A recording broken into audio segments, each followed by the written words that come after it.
Good evening. My name is Guy Spicer. I've been a resident in Jackson County since 2000, and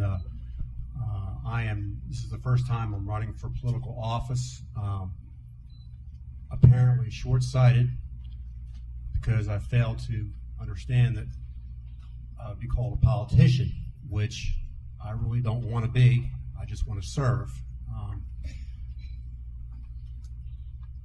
My wife, I've been married to for 30 years. She has given me 3 wonderful children, all of whom have matriculated from the Jackson County school system. And all 3 also have had some longer and some shorter stints at University of Georgia, and one of them has graduated. Another one graduated from Gwinnett County school there, and I still have one at UGA.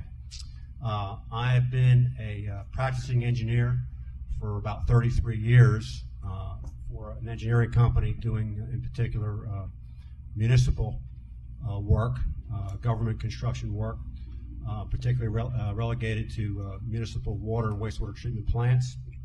During that process, I was able to prepare and submit and get approval for 2 patents for specific designs of those plants. During that period of time, I secured a law degree and passed the bar, and have opened a small law practice more seriously in the last year or so. I feel like I can bring some legal as well as some engineering expertise to the board, and to help make fiduciary decisions for the best interest of the citizens of this county. Thank you.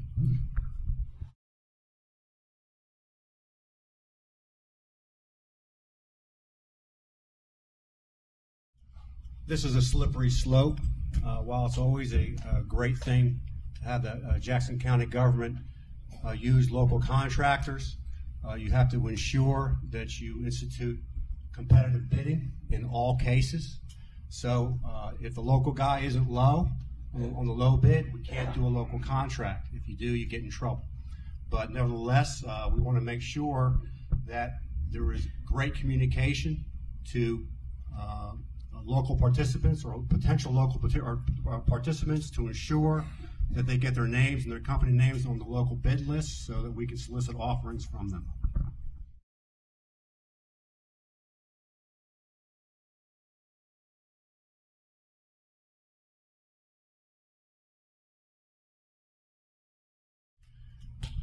I think the best way to do that is to have an attitude, first off, of communicating that the Board of Commissioners at the county level exists to empower local governments, the governments below them.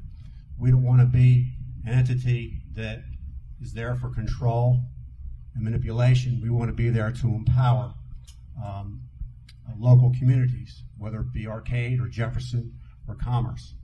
And so my position is to ensure that we keep passing down responsibility to the lower levels. And I think the way to do that is to have forums and discussions with the leaders of the local communities, and to get their input as to what we can do to do a better job, to empower them to do a better job.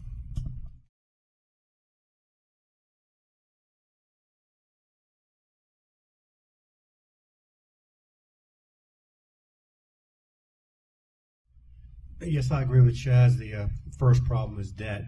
This county has a very high per capita debt as contrasted to other counties in the state. The 2 other issues really were the causes of that debt, which is, in my opinion, an imbalance between making expenditures between desires versus needs. And I think we need to have a little bit better understanding in government as to categorize what are needs versus what are desires, and then when you make those categories, prioritize those and make expenditures accordingly. And that also is balance in that process, and that balance is also making expenditures for infrastructure, buildings, that type of thing, considering the demographics and the constituents and the per capita income of the county. For example, we are not Gwinnett County. Therefore, we should not be building buildings like Gwinnett County. We need to be building buildings for the per capita income level here in Jackson County. Doesn't mean it can't serve the people the same way, but because we're building big buildings, we're furloughing people. We are, agree with Jim, we are in an incredible position here on I-85.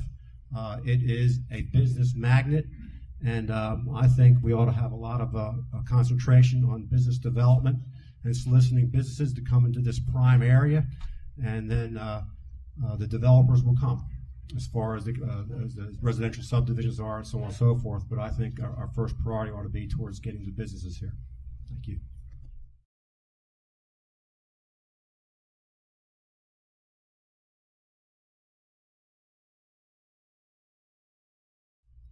The situation with taxes is very pronounced, especially with this economic downturn, which at the age of 55, I haven't seen it like this in my life. And the recovery is really, in my opinion, going to be, as we've heard from a number of people here, based on business. We can't have the taxpayer, through real estate taxes, continue to take the burden. Other than that, if that's the case, then you're at a point of making a selection. You have to select what kind of services you want. And if we can't get businesses in here, we have to start cutting the services, because the money has to come from somewhere. So the best way for individual taxpayers to benefit, to keep the taxes low, is for the business communities to come in, and also for sales tax for other people coming in from the county and purchasing items from local businesses in that manner as well.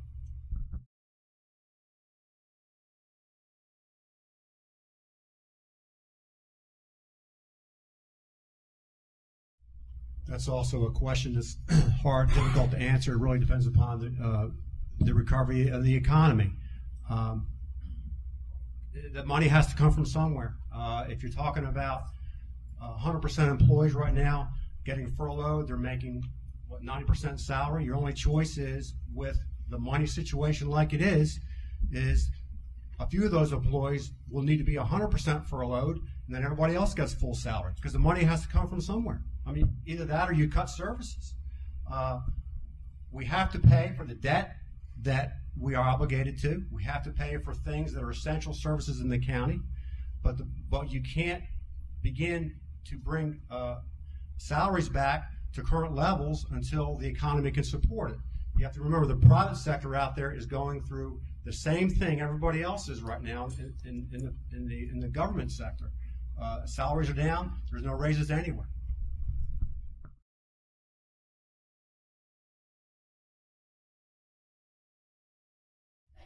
I prepared this statement to collect my thoughts. Government exists to support the public. It provides services and infrastructure needed and desired by the public. It provides economic policies for the collective benefit of all. A government properly administering its service supports policies for economic development so the private sector can flourish. Only by necessity, as demanded by further economic growth, can government be further funded. Government does not exist for the purpose of being supported by the taxpayer, nor does it exist to be a jobs program. Government does not exist to make laws and regulation that result in an imbalance of economic benefit to the private sector, as contrasted to the cost of government to administer such laws. Otherwise, government grows imbalanced and becomes that which is to be supported instead of that which supports.